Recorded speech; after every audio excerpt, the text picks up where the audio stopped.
म सानैदेखि सोच्थे नेपाल विश्वकै दुई ठूला देश भारत र चीनको बीचमा च्यापिएर बसेको एउटा राष्ट्र हो। चाहे त यसलाई भारतले अथवा चीनले आफ्नो मिलिट्री पावरको युज गरेर आरामले आफ्नो देशमा गाड्न सक्छन्, किनकि नेपालसँग डिफेन्स गर्नको लागि पावरफुल वेपनहरू पनि छैन र यी दुई देशहरूसँग लड्नको लागि नेपालको सैन्य शक्ति पनि पर्याप्त हुँदैन। सो यी दुई देशहरूले किन चाहिँ अहिलेसम्म नेपालमा आक्रमण गरेर आफ्नो देशमा गाड्न सकिरहेका छैनन्, जबकि यी दुई देशहरूको लागि त रसिया युक्रेनको जस्तो लामो वार पनि गरिराख्नु पर्दैन। So why don't they? I guess तपाईँले यसको एन्सर इमेजिन पनि गर्न सक्नुहुन्न, बिकज मलाई पनि यसको एन्सर थाहा थिएन। एन्ड जब मैले यसको एन्सर थाहा पाएँ I was sucked. Before beginning in this video मैले यो पुरै भिडियोलाई 5वटा पोइन्ट्समा समेटेको छु। एन्ड लास्टमा मैले क्युरियोसिटीको लागि यदि कुनै देशले अचानक नेपालमा हमला गर्यो भने नेपालले के गर्न सक्छ अथवा कस्तो कस्तो एक्सन लिन्छ, यी कुराहरू पनि रिसर्च गरेर एक्सप्लेन गरेको छु, जुन चाहिँ एकदमै इन्ट्रेस्टिङ छ। So let's begin. हिमालय की गोद में बसा नेपाल भारत का एक मित्र है। नेपालको छिमेकी देश चीन र भारत विश्वकै लार्जेस्ट सेकेन्ड र 5th इकोनोमिक कन्ट्री हुन्। भारतमा 144 करोड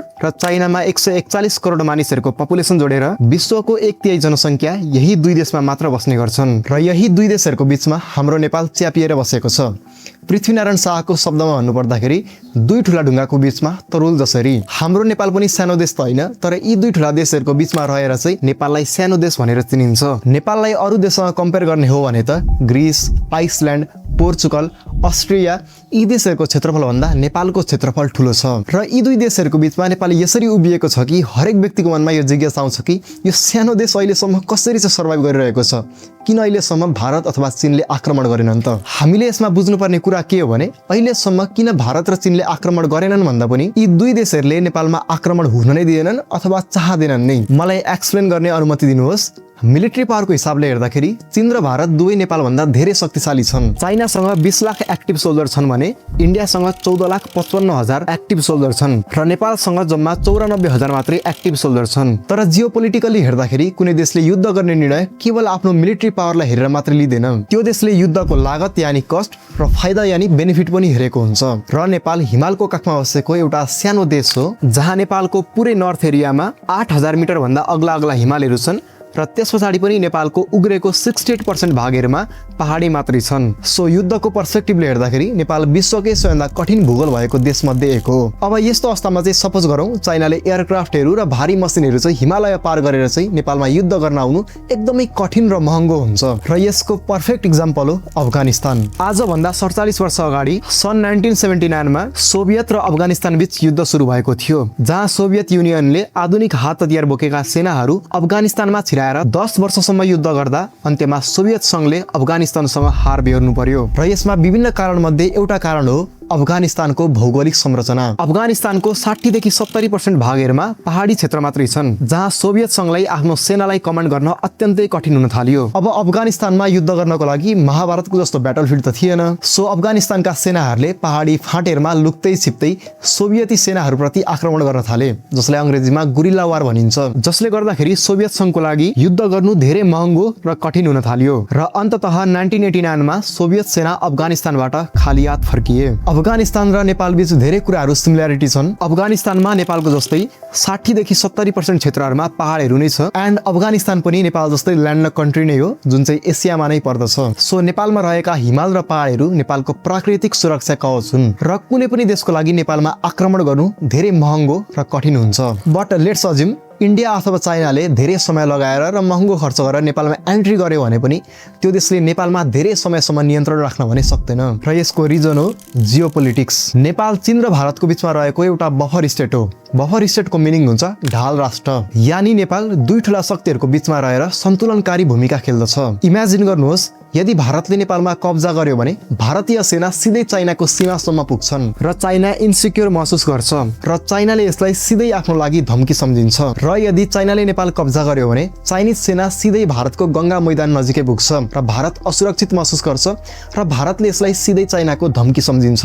त्यसैले यी दुवै देश भारत र चीनको लागि नेपाललाई जस्तो छ त्यस्तै छुन्नु नै सबैभन्दा राम्रो हुन्छ। यदि नेपाललाई कसैले टच मात्रै गर्यो भने यसको असर डाइरेक्टली अर्को देशलाई जान्छ र यसको रिजन हो इन्डिया र चाइनाको सम्बन्ध। आजभन्दा 76 वर्ष अगाडिसम्म चाइनाको बोर्डर नेपाल र इन्डिया दुवै देशसँग नै लाग्दैन थियो, किनकि त्यो बेला चाइना र तिब्बत अलग अलग देश थिए र तिब्बतसँग मात्रै नेपाल र इन्डियाको बोर्डर लाग्थ्यो। तर जब 1949 मा चाइनामा सिभिल वार भएर चाइनिज कम्युनिस्ट पार्टीबाट माओ जेडोङ लिडर भए, तब त्यसको एक वर्ष पछाडितिर 1950 सालमा चाइनाले तिब्बतमा आक्रमण गरेर तिब्बतलाई आफ्नो बनायो। तब त्यहाँदेखि चाहिँ चाइनाको बोर्डर नेपाल र इन्डियासँग जोडियो। तब इन्डिया पनि भर्खरै 1947 मा मात्र ब्रिटिसबाट स्वतन्त्र भएको थियो। तब चाइना र इन्डियाको सम्बन्ध एकदमै राम्रो थियो। यसको जल्दो बल्दो उदाहरण के थियो भने चाइनिजलाई हिन्दीमा चिनी भनिन्थ्यो र हिन्दी चिनी भाइ भाइ भनेर 1950 को दशकमा भारतमा यो खूब चलेको थियो। भारतले चाइनालाई आफ्नो भाइ सम्झिरहेको थियो, तर चाइनाले भने भित्रै भित्रै अरु नै षड्यन्त्र रचिरहेको थियो। एन्ड भारतलाई यो कुरा थाहा पाउन झन्डै 12 वर्ष लाग्यो। कुरा के थियो भने चाइनाले तिब्बतमा आक्रमण गरेपछि सन् 1959 मा तिब्बतबाट भागेर आएका दलाई लामालाई भारतले आफ्नो देशमा अनुसरण दिएको थियो र यो कुरा चाइनालाई मन परिरहेको थिएन र चाइनाको लागि इन्डियासँग झगडा गर्ने यो एउटा न्यू भयो र अर्को न्यू थियो इन्डिया चाइनाको बोर्डर डिस्प्युट। जस्तै अहिले हाम्रो नेपाल र भारत बीच कालापानीको डिस्प्युट चलिरहेको छ, सेम त्यस्तै। एन्ड 1962 मा चाइनाले भारतको दुई बोर्डर एरियामा अचानक हमला गर्यो। पूर्वमा अरुणाचल प्रदेश र पश्चिमको लद्दाखमा चीनले सोल्जर तैनात गरेर भारतको दुई सीमा क्षेत्रमा अचानक आक्रमण गर्यो र यसको बदलामा भारतले पनि चीनको सोल्जरहरूमाथि आक्रमण गर्यो। लगभग 1 महिना युद्ध भएर पनि अन्त्यमा कुनै निष्कर्ष नआइकन युद्ध अन्त्य भयो र त्यहाँदेखि सुरु भएको अहिले पनि चाइनाले भारतको लद्दाखमा धेरै क्षेत्रहरू कब्जा गरिसकेको छ र थोरथोरै गर्दै अहिले पनि चाइना भारततर्फ अघि बढ्दैछ। इन्डियाले लद्दाखमा चाइनालाई डाइरेक्टली आक्रमण गर्न सक्दैन, किनकि इन्डिया भन्दा चाइना धेरै विकसित र एडभान्स छ र इन्डिया अझै पनि इन्फ्रास्ट्रक्चरमा कमजोर नै छ र त्यहाँदेखि दुवै देशहरूमा बोर्डर डिस्प्युट चलि आइरहेको छ। सो यी दुवै देशहरूले हरेक तरिकाबाट सावधानी अपनाइरहेका हुन्छन्। सो यदि कुनै एक देशले नेपालमा कब्जा गर्यो भने अर्को देशले त्यसलाई रणनीतिक खतरा मान्न सक्छ र झन् ठुलो युद्ध हुन सक्छ।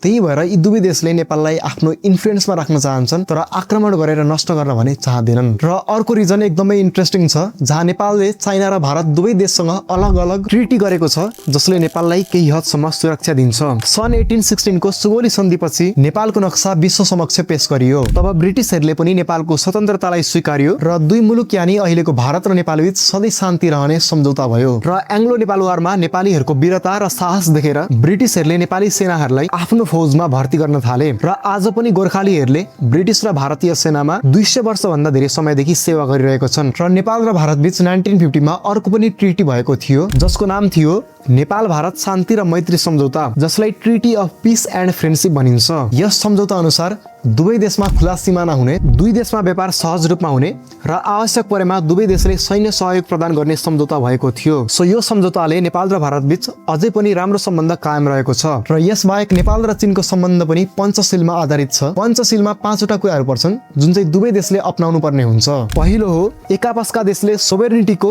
र भौगोलिक अखण्डताको सम्मान गर्ने, एकअर्काको आन्तरिक मामिलामा हस्तक्षेप नगर्ने, म्युचुअल बेनिफिट र समानता राख्ने, शान्तिपूर्ण कोअपरेसन गर्ने र लास्टमा एकापसमा आक्रमण नगर्ने। यो 5 सिद्धान्तमा नेपाल र चीन अघि बढिरहेको छ र म तपाईहरुलाई भन्न चाहन्छु यो पञ्चशीलको सम्झौता 1950 को दशकमा इन्डिया र चाइनाको बीच पनि भएको थियो। एन्ड यो पञ्चशीलको सम्झौता अरु पनि विभिन्न देशहरूले गरेका छन्, बट यो पञ्चशील कुनै अफिसियल कानुन होइन कि यदि कुनै देशले पालना गरेन भने त्यो देशलाई दण्ड नै होस्। यो भनेको चाहिँ एकापसका देशहरूले यसलाई फलो गर्ने र यसको सम्मान गरेर अघि बढ्ने टाइपको सम्झौता हो र कुनै देशले यो फलो गरेन भने पनि त्यो देशलाई त्यस्तो ठुलो असर पर्दैन, किनकि यदि त्यो देशले पालना गरेन भने पनि त्यो देशलाई दण्ड दिनको लागि कुनै संयुक्त राष्ट्र संघ जस्तो केही पनि छैन। जस्ट लाइक यदि मैले कसैलाई ब्रेकअप दिए भने केवल हामी दुई बीच मात्रै सम्बन्ध टुट्छ, मलाई घरैबाट निकाल्ने अथवा मलाई जेल नि हाल्ने त्यस्तो केही पनि हुँदैन। यो पनि त्यस्तै नै हो। र नेपालले पनि सन् 1950 को दशकदेखि चाइनासँग अफिसियल डिप्लोमेटिक रिलेसन कायम राखेको छ र त्यस अघि पनि नेपालको चीन र तिब्बतसँग राम्रो सम्बन्ध थियो, जहाँ लिच्छवी कालमा अम्सुवर्माले आफ्नै छोरी भ्रिकुटीलाई तिब्बतका राजा सरङचङ गम्पोसँग विवाह गराइदिएका थिए। यस्तै अरनिको एन्ड बुद्धभद्रको कारणले पनि चीन तिब्बत र नेपालको सम्बन्ध राम्रो बनिसकेको थियो र चीनले नेपालसँग राम्रो सम्बन्ध गाँच्नुको अर्को कारण हो नेपालको सिमाना चाइनाको तिब्बतसँग जोडिएको छ र चाइनाको लागि तिब्बत एकदमै सेन्सिटिभ एरिया हो, किनकि तिब्बतका मानिसहरू अझै पनि चाइनिज सरकारसँग डिस्कन्टेन्ट छन्, उनीहरू खुसी छैनन्। यस्तो हुँदाखेरि तिब्बती मानिसहरूबाट चाइनामा जुन बेला पनि विरोध हुन सक्छ र चाइना चाहन्छ कि नेपालको भूमिबाट चाहिँ तिब्बतलाई स्वतन्त्र गर्ने विषयमा कुनै पनि गतिविधि नहोस्, किनकि अझै पनि तिब्बती शरणार्थीहरू नेपालमा बसिरहेका छन्। त्यही भएर चीनको नेपालसँग जति राम्रो सम्बन्ध भयो त्यति नै चीन सुरक्षित महसुस गर्छ। यो बाहेक अर्को संयुक्त राष्ट्र संघको कानुनी कारण पनि छ, जसले चाहिँ कुनै पनि देशलाई नेपालमा आक्रमण गर्ने अनुमति दिएन। त्यो हो संयुक्त राष्ट्र संघमा नेपालको शान्ति क्षेत्रको प्रस्ताव। नेपाल सन् 1955 डिसेम्बर 14 मा संयुक्त राष्ट्र संघको सदस्य बनेको थियो र राजा वीरेन्द्रले 1974 मा संयुक्त राष्ट्र संघमा नेपाल जोन अफ पीस भनेर प्रस्ताव राखेका थिए। What do you mean by a zone of peace? The zone of peace is basically, in short, the Nepalese people have aspired for so that they will be able to devote more time and resources for the development of a country that needs development to a large extent. जहाँ 130 राष्ट्रहरूले समर्थन दिएका थिए, जसमा चाहिँ चीन, USA, पाकिस्तानहरू थिए भने छिमेकी राष्ट्र भारतले मात्र समर्थन दिएको थिएन। भारतले समर्थन नदिनुको कारण अगाडि भन्ने नै छु, तर त्यो बेला राजा वीरेन्द्रले युनाइटेड नेसनमा नेपाललाई शान्ति क्षेत्र भनेर परिभाषित गर्दाखेरि त्यो सँगै केही कुराहरूको घोषणा पनि गरेका थिए। पहिलो हो, कुनै देशसँग पनि सैन्य शक्तिमा संलग्न नरहने, सबै देशसँग न्युट्रल रहने र नेपाललाई दुई ठूला छिमेकी राष्ट्रहरू भारत र चीन बीच सन्तुलनकारी भूमिका राख्ने। यानी नेपालले युद्धको समयमा कुनै पनि देशको सपोर्ट लिँदैन। विश्वमा जे होस्, जुनै राष्ट्र बीच युद्ध होस्, तर नेपालले कुनै पनि देशको सपोर्ट लिँदैन र त्यो देशको तर्फबाट युद्ध लड्दैन। नेपालले केवल संयुक्त राष्ट्र संघको झण्डा मुनि रहेर मात्रै आफ्नो सेनालाई पठाउँछ र संयुक्त राष्ट्र संघको सदस्य बनेपछि कुनै पनि स्वतन्त्र देशमाथि बिना कारण आक्रमण गर्नु गैर कानुनी हुन्छ। संयुक्त राष्ट्र संघले सिधै दुई देश बीचको युद्धलाई रोक्न त सक्दैन, तर युद्धको लागत भने चाहिँ बढाइदिन सक्छ। जस्तै सपोज मात्र गर्नुहोस्, यदि भारतले अथवा चीनले नेपालमा आक्रमण गर्यो भने संयुक्त राष्ट्र संघले ती देशहरूमाथि विभिन्न स्याङ्सनहरू लगाइदिन्छ। आक्रमण गर्ने देश अन्तर्राष्ट्रिय आलोचनामा आउँछ र त्यो देशमाथि कूटनीतिक दबाव पर्छ, किनकि नेपालले युद्ध गर्ने देश होइन, बरु युद्ध रोक्न र शान्ति कायम गर्न संयुक्त राष्ट्र संघको सबैभन्दा ठूलो सहयोगी देश पनि हो। र भारतले नेपाल न्युट्रल हुँदा असमर्थन गर्नुको कारण भनेको नेपालको 65% व्यापार लगभग भारतसँग नै हुन्छ र त्यो अवस्थामा पनि नेपाल भारतको समर्थन नभई केवल न्युट्रल हुँदाखेरि भारतलाई धेरै इकोनोमिक लस हुन्छ, जुन अभियस कुरा हो। एन्ड अर्को भनेको कुनै एउटा देश अर्को देशसँग पुरै मित्र हुन्छ कि त त्यो देशसँग दुश्मनी भावना राख्छ। तर नेपालको केसमा भनेको नेपाल कुनै पनि देशको कट्टर दुश्मन अथवा कट्टर मित्र होइन। यस्तो हुँदाखेरि नेपालको भारत र चीन दुवैसँग शत्रुता हुँदैन। एन्ड यस्तो भयो भने चाइनाको इन्फ्लुएन्स नेपालमा पर्छ भनेर यो भारतको लागि चिन्ताको विषय थियो। त्यही भएर नेपालको न्युट्रल स्ट्याटस हुँदाखेरि 130 वटा राष्ट्रहरूले समर्थन गरे पनि भारतले गरेको थिएन। तर जब नेपालबाट राजतन्त्र हट्यो तब यसको फर्मल स्ट्याटस पनि राजतन्त्रसँगै हट्यो र अहिले केवल यो सिम्बोलिकली मात्रै एक्टिभ छ, फर्मल स्ट्याटस छैन। तर पनि नेपालले अहिले न्युट्रल र असंलग्न परराष्ट्र नीति नै अपनाइरहेको छ। तर हामीले के बुझ्नुपर्छ भने नेपाललाई बचाइरहेको सबैभन्दा ठूलो कारण संयुक्त राष्ट्र संघ नभई भारत र चीनको लागि नेपाल स्वतन्त्र हुनु नै सबैभन्दा ठूलो कारण हो। किनकि संयुक्त राष्ट्र संघमा त रसिया र युक्रेन पनि थिए, तर युद्ध अझै लम्बेको लम्बै छ। सो नेपाललाई सुरक्षा दिन केही हदसम्म संयुक्त राष्ट्र संघको साथ छ, तर त्यो भन्दा धेरै भारत र चीनको छ। र यी दुई देशहरूको लागि पनि नेपालमा आक्रमण गर्नुभन्दा उनीहरूको लागि अरू नै कुराहरू प्रायोरिटीमा छ। जस्तै यी देशहरूको आन्तरिक समस्या भयो, जस्तै चाइनाको लागि तिब्बत, ताइवान, हङकङ मुद्दा र अमेरिकासँग कम्पिटिसन पनि गर्नु छ।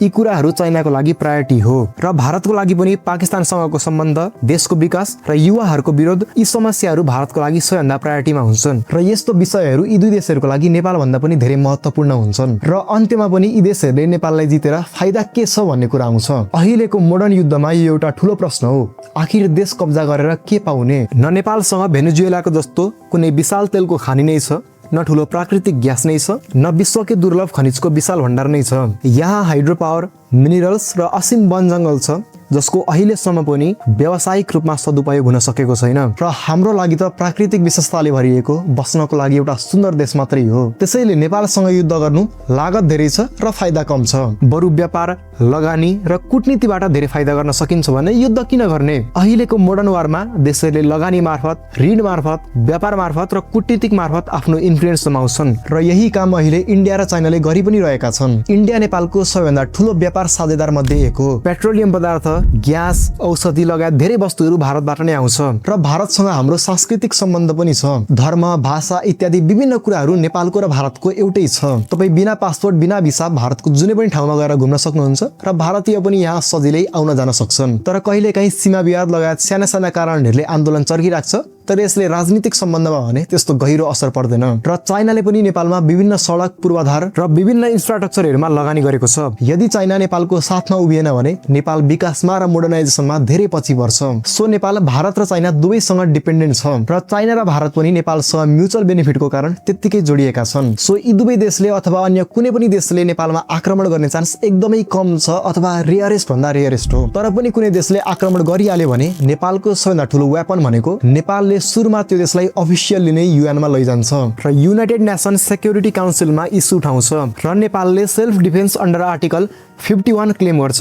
यो आर्टिकलको लिंक लगायत यो भिडियोमा भनिएको रेफरेन्सहरुको लिंक मैले डिस्क्रिप्सनमा फाइल बनाएर राखिदिएको छु, इच्छुकहरूले हेर्न सक्नुहुन्छ। र त्यसपछि यो कुरा इन्टरनेशनल रियाक्सन बन्न पुग्छ। धेरै देशहरूले आक्रमण गर्ने देशहरूको निन्दा गर्छन् र त्यो देशलाई डिप्लोमेटिक प्रेसर आउँछ र त्यो देशको इकोनोमीमा विभिन्न स्याङ्सनहरू लाग्ने रिस्क पनि हुन्छ। नेपालसँग त्यति धेरै सेना छैन र नेपालको सेनाहरूले पनि केवल बोर्डरहरुमा मात्रै डिफेन्ड गर्न सक्छन्। त्यसकारण नेपालले चाइनाले आक्रमण गरे इन्डियालाई र इन्डियाले आक्रमण गरे चाइनालाई र यसबाहेक पनि अन्य विभिन्न देशहरूसँग सपोर्ट माग्न सक्छ र त्यो देशलाई पछि हट्न बाध्य बनाउँछ। किनकि आजको समयमा युद्ध जित्नु मात्रै इम्पोर्टेन्ट हैन, न्यारेटिभ जित्नु पनि इम्पोर्टेन्ट हुन्छ।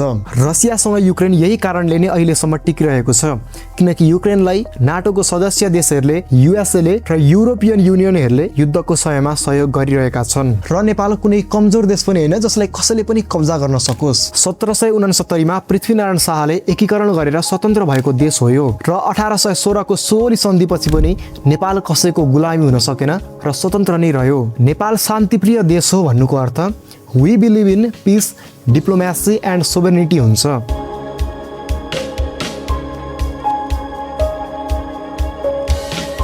र हामी कुनै देशसँग युद्ध गर्न सक्दैनौँ हैन, हामी युद्ध सुरु नै गर्न चाहदैनौँ, किनकि हामी शान्ति चाहन्छौँ र राजाहरूले दिएको यही नासो नै नेपालको जग हो। र यदि तपाईहरु नेपाल एकीकरण भएदेखि हरेक राजाको पालोमा के भयो, कस्तो कस्तो विकास भयो, यी सबै कुराहरू समग्रमा भन्नुपर्दाखेरि पृथ्वीनारायण शाहदेखि ज्ञानेन्द्र शाहको पालोसम्ममा के भयो, कस्तो कस्तो विकास भयो, ती सबैलाई एउटै भिडियोमा समेटेर बनाएको छु। त्यो भिडियो यो हो।